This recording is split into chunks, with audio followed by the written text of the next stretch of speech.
Waefeso 6 mstari wa 10, maandiko yanasemaje? Waefeso 6 mstari wa 10, maandiko yanasema hivi: hatimaye mzidi kuwa hodari. Maandiko yanasema hivi: hatimaye mzidi kuwa hodari katika Bwana. Hatimaye mzidi kuwa hodari katika Bwana na katika uweza wa nguvu zake. Bwana Yesu asifiwe sana. Mzidi kuwa hodari katika Bwana. Lazima tuwe hodari katika Bwana, katika kazi ya Mungu. Lazima tuwe hodari. Lazima tuwe nini?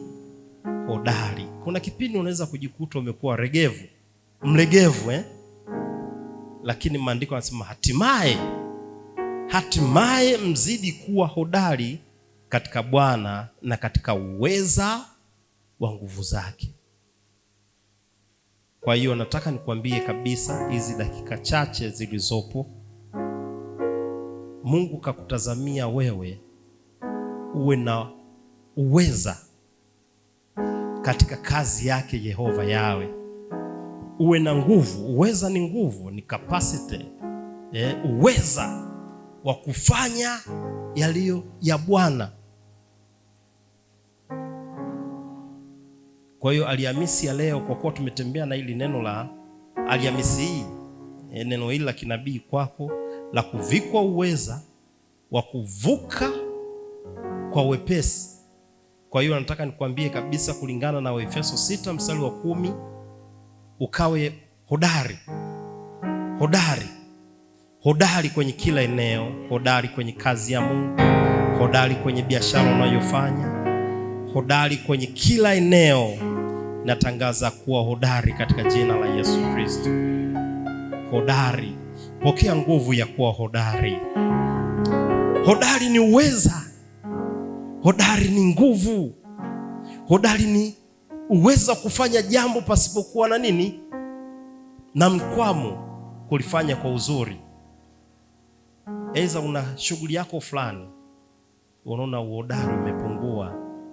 Alhamisi, vuka kwa wepesi kwenye hilo eneo na kuwa hodari. Pokea nguvu ya uhodari zaidi. Hata mifugo ulionayo ikawe na uhodari. Yaani kama walikuwa wazai wakazae sana, kama walikuwa wataji wakatage sana, kama kilimo chako kilikuwa kistawi kikastawi sana. Pokea katika jina la Yesu Kristo. Hatimaye mzidi kuwa hodari. Lakini maandiko wa Efeso 6 mstari wa 10, maandiko yanasema hatimaye mzidi kuwa hodari katika Bwana na katika uweza wa nguvu zake. Na katika uweza wa nguvu. Pokea katika jina la Yesu Kristo. Pokea zaidi.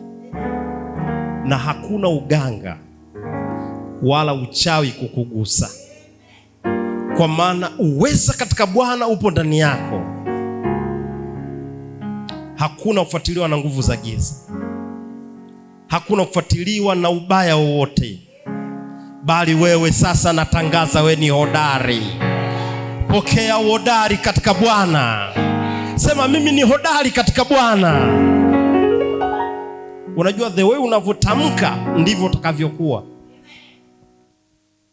Sema mimi ni hodari katika Bwana na katika uweza wa nguvu zake. Mimi hapa, jitaje jina lako. Sema mimi nazidi kuwa hodari katika Bwana na katika uweza wa nguvu zake, katika jina la Yesu Kristo. Unaweza kusimama na ukamshukuru Mungu. Simama na kumshukuru Mungu. Mwambie Mungu, nakushukuru kwa kuwa umenipa uhodari ndani yangu, nami nazidi kunyenyekea mbele zako ili nizidi kuwa hodari katika Bwana, katika uweza wako. Asante Roho Mtakatifu. Asante